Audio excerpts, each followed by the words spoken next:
अस्सलाम वालेकुम people, welcome to defence outpost. तो रिसेंटली पाकिस्तान के अंदर ये जो बैंड टेररिस्ट ऑर्गेनाइजेशंस हैं टीटीपी जैसी, इन्होंने अपनी जो फाइटिंग टेक्निक्स हैं उनमें ड्रोन्स का इस्तेमाल जो है वो काफ़ी ज़्यादा करना शुरू कर दिया है। मेनली इनमें जो है वो क्वाडकॉप्टर ड्रोन्स हैं जो कि आसमान से मिशन को ड्रॉप कर सकते हैं। और पिछले एक साल में सिर्फ टीटीपी की तरफ से यहाँ पर 230 से ज़्यादा जो ऐसे ड्रोन अटैक्स हैं स्मॉल स्केल के, उनको कैरी आउट किया गया है। इसमें कोई डाउट नहीं होना चाहिए कि आने वाले टाइम में ये नंबर बहुत ज़्यादा इंक्रीज होगा अगर हम यहाँ पर प्रिकॉशनरी स्टेप्स को नहीं लेते। अभी एक दो दिन पहले नॉर्थ फरिस्तान के रीजन के अंदर पाकिस्तान आर्मी की एक बॉर्डर आउटपोस्ट के ऊपर ऐसे ही जो क्वाडकॉप्टर टाइप के ड्रोन्स हैं उनका यूज करते हुए अटैक किया गया। ऑल्दो यहाँ पर कोई कैजुअल्टी नहीं हुई, सिर्फ एक दो सोल्जर जो हैं वो इंजर्ड हुए, लेकिन अगेन ये एक अटैक था। आपकी जो बॉर्डर आउटपोस्ट है उसके ऊपर एक मॉर्टर आकर गिरा। और इसमें शॉकिंग बात यहाँ पर यह है कि जो टीटीपी का टेररिस्ट ऑपरेटिव है वो इस अटैक को एक सेफ डिस्टेंस से कैरी आउट करने में पूरे तरीके से सक्सेसफुल रहा। इसमें कोई डाउट नहीं है कि यहाँ पर पाकिस्तान आर्मी भी एक बहुत बड़े स्केल के ऊपर एंटी टेररिस्ट ऑपरेशन में ड्रोन्स का यूज कर रही है। और being a state, being a superior power, हमारे पास बहुत बड़ी रेंज है ड्रोन्स की जिनको हम टेररिस्ट के अगेंस्ट में यूटिलाइज करें। पॉइंट यहाँ पर यह है कि दूसरी साइड से भी इम्प्रोवाइज किया जा रहा है। वो भी यहाँ पर इस नए मोड ऑफ वॉरफेयर को समझ रहे हैं। ऑल्दो इनिशियल स्टेप्स के ऊपर हैं, लेकिन वो इस टाइम के ऊपर यहाँ पर प्रोग्रेस कर रहे हैं। टीटीपी की बात कर रहा हूँ, इस टाइम के ऊपर वो ड्रोन्स के ऊपर लुक अपॉन कर रहे हैं और उनको रेगुलरली पाकिस्तान आर्मी के अगेंस्ट में यूज कर रहे हैं, जो कि इटसेल्फ एक बहुत बड़ा थ्रेट होना चाहिए। Because at the end of the day ये टीटीपी हो, बीएलए हो, ये सारे जो ग्रुप्स हैं हिट एंड रन टैक्टिक्स का यूज करते हैं, रैग टैग ग्रुप्स हैं। तो ये जो ड्रोन्स हैं इनको ईज ऑफ ऑपरेशंस प्रोवाइड करते हैं, यानी कि एक अपॉर्चुनिटी प्रोवाइड करते हैं कि आप अपने एनिमी को यानी कि पाकिस्तान मिलिट्री को अटैक भी कर सकते हैं और खुद भी यहाँ पर सेफ रह सकते हैं, अनलेस के पाकिस्तानी मिलिट्री का कोई एरियल एसेट उस एरिया में है जो कि इनको हंट डाउन करके एलिमिनेट कर सकता है। तो ये जो टीटीपी के टेररिस्ट हैं अपने ड्रोन्स का यूज करते हुए बड़े आसानी से पाकिस्तानी मिलिट्री को टारगेट कर सकते हैं। और ऐसे रैग टैग ग्रुप्स के हाथों में ड्रोन्स का होना, इनको नो हाउ होना कि किस तरह से ड्रोन्स को कॉम्बैट में ऑपरेट करना है, ये सिर्फ आपके जो ग्राउंड पे मौजूद ट्रूप्स हैं उनके लिए खतरा नहीं है, आपके मोर वैल्यूएबल एसेट्स यानी कि मिलिट्री इंस्टॉलेशंस, उनके लिए यहाँ पर ये इससे भी बड़ा थ्रेट है। बिकॉज आपकी उस एरिया के अंदर एयर बेसेस मौजूद हैं जहां पर आपके वैल्यूएबल रेडार सिस्टम्स पोजीशन है, उसके बाद फाइटर एयरक्राफ्ट पार्क होते हैं जो कि बहुत ज्यादा सेंसिटिव कैटेगरी का इक्विपमेंट है। तो आप सोच के देखें कि इन रैग टैग ग्रुप्स के हाथ में जो ड्रोन्स हैं वो कितना बड़ा थ्रेट पोज करते हैं। और कहीं ना कहीं यही वजह है कि इस टाइम के ऊपर पाकिस्तान में काउंटर ड्रोन सॉल्यूशंस के ऊपर या फिर एंटी ड्रोन सॉल्यूशंस के ऊपर काफी ज्यादा फोकस किया जा रहा है। पाकिस्तान मिलिट्री एक बहुत बड़े स्केल के ऊपर एंटी ड्रोन सिस्टम्स के ऊपर काम कर रही है। उसी के साथ साथ पाकिस्तान की जो लोकल डिफेंस इंडस्ट्री है, जहां पर हमारी टेक कंपनीज हैं, वो भी एंटी ड्रोन सॉल्यूशंस के ऊपर फोकस कर रही हैं। रिसेंटली गिट्स की तरफ से स्पाइडर के नाम से एक एंटी ड्रोन सिस्टम अनवील किया गया था, जिसको पाकिस्तान मिलिट्री की जो डिफरेंट ब्रांचेस हैं उन्होंने टेस्ट आउट करके उसके ट्रायल्स को कंडक्ट करके अब इस टाइम के ऊपर अपनी सर्विस में इंडक्ट करना स्टार्ट कर दिया है। और इसके अलावा 7 मई को इसी महीने आईएसपीआर की तरफ से जो प्रेस कॉन्फ्रेंस की गई थी, उनमें जो वेपन सिस्टम्स की वीडियो थी, तो उनमें भी यहाँ पर एक बहुत बड़े नंबर में जो एंटी ड्रोन सिस्टम्स हैं उनको शोकेस किया गया, जिसमें तीनों रेंजेस के यानी कि शॉर्ट, मीडियम और लॉन्ग, इन सब रेंजेस के जो एंटी ड्रोन सिस्टम्स हैं वो मौजूद थे। कुछ हार्ड किल एंटी ड्रोन सिस्टम थे, कुछ सॉफ्ट किल थे, कुछ 20 किलोमीटर की रेंज के साथ आते थे, कुछ की जो रेंज है 150 किलोमीटर तक थी। तो ये सब डेवलपमेंट जो हैं ये इस टाइम के ऊपर रिप्रेजेंट करती हैं कि ऐसा भी नहीं है कि एक थ्रेट को हम फेस करें और उसके बारे में हम कुछ नहीं कर रहे। ऑन ग्राउंड पाकिस्तान की जो डिफेंस इंडस्ट्री है वो यहाँ पर काफी इंप्रेसिव वर्क कर रही है। लेकिन कहीं ना कहीं एक जो पोटेंशियल डिफिकल्टी आ रही है हमारी फोर्सेस को, स्पेशली केपीके और बलूचिस्तान के रीजन में, कि एक स्पीडी पेस के साथ हमारे ये जो एंटी ड्रोन सिस्टम्स हैं हम उनको फील्ड में डिप्लॉय नहीं कर पा रहे। आसान अल्फाज में एंटी ड्रोन सिस्टम्स की जो डिप्लॉयमेंट है उनके अंदर काफी डिले देखने को मिल रहा है, जो कि ऑब्वियसली आज भी हमें कॉस्ट कर रहा है और फ्यूचर में जाके और भी कॉस्ट करेगा तब तक जब तक हम इन सिस्टम्स की जो डिप्लॉयमेंट है उसको रैंप अप नहीं करते, फास्ट ट्रैक नहीं करते, तब तक ऐसे जो लूप होल्स हैं उनका फायदा टीटीपी भी उठाती रहेगी और बीएलए को भी होता रहेगा। आज ये सारी टेरर ऑर्गेनाइजेशन जो हैं वो कंज्यूमर ग्रेड के सिंपल ड्रोन्स का यूज करती हैं DJI सीरीज के, कल को ये मोर एक्सपेंसिव और कॉम्प्लेक्स ड्रोन्स का यूज करेंगी जो कि ज्यादा पेलोड कैरी कर पाएंगे, कम्युनिकेशन जो है वो इंक्रिप्टेड होगा, इनको जैम करने में डिफिकल्टी होगी और वो जो फिर ड्रोन्स होंगे आपकी जो ग्राउंड फोर्सेज हैं उनके लिए और बहुत बड़ा थ्रेट होंगे। तो न सिर्फ हमें यहाँ पर एंटी ड्रोन सिस्टम्स में सॉफ्ट किल मेथड्स के ऊपर काम करना है, बल्कि जो हार्ड किल का मेथड है उसके ऊपर भी हमें फोकस करना है। और इसके लिए जो इस टाइम के ऊपर सबसे एक कॉस्ट इफेक्टिव सोल्यूशन है हमारी नजर में, जो कि केपीके और बलूचिस्तान में पाकिस्तान मिलिट्री को काफी ज्यादा हेल्प आउट कर सकता है, वो है रिमोट कंट्रोल वेपन सिस्टम का इंटीग्रेशन। जो हमारी व्हीकल्स हैं जो कि ट्रुप कैरियर्स हैं, ट्रुप्स को कैरी करती हैं, टोयोटा के हाइलेक्स हो गए, उसके बाद जो बड़े 6 व्हीलर हैं, हीनो ट्रक्स हो गए, तो ऐसी व्हीकल्स की आर्मर प्लेटिंग तो ऑब्वियसली हम पहले ही कर चुके हैं, लेकिन यहाँ पर अब इंपॉर्टेंट है कि इन व्हीकल्स के साथ एक अदद जो जो RCWS है यानी कि रिमोट कंट्रोल वेपन सिस्टम, उसको भी यहाँ पर ऐड किया जाए। प्लेंटी ऑफ स्पेस है, आप उन सिस्टम्स को माउंट कर सकते हैं, मॉड्यूलर होते हैं और इन्हें एक सेफ जगह से ऑपरेट किया जा सकता है। अब ऐसे सिस्टम्स का, रिमोट कंट्रोल वेपन सिस्टम्स का फायदा क्या है? क्योंकि इनके साथ अपने डेडिकेटेड इलेक्ट्रो ऑप्टिकल सेंसर्स होते हैं, तो ये एट द टाइम जब टेररिस्ट के साथ कोई फायर फाइट हो तो हमारे ट्रूप्स को उस सिचुएशन में भी हेल्प आउट कर सकते हैं। और इसी के साथ प्लस एक एडेड एडवांटेज जो है कि अगर कोई टेररिस्ट ऑर्गेनाइजेशंस का ड्रोन स्पॉट होता है तो उसी ड्रोन को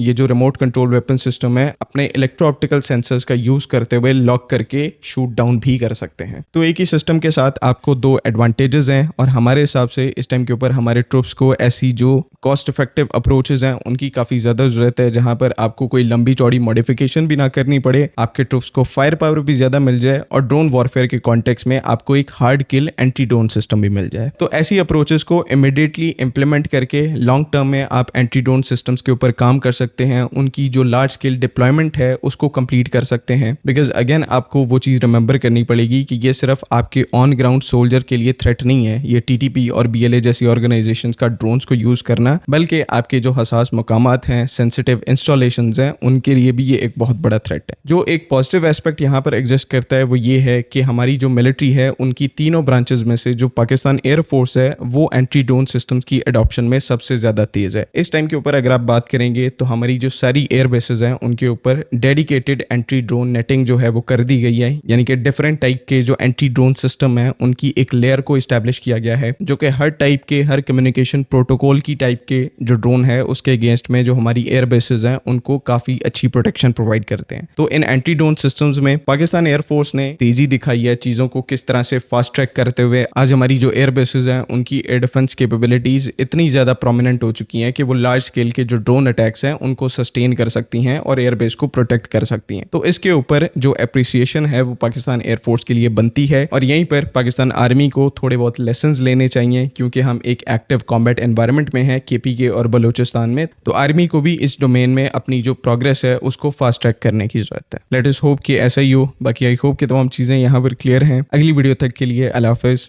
पाकिस्तान जिंदाबाद।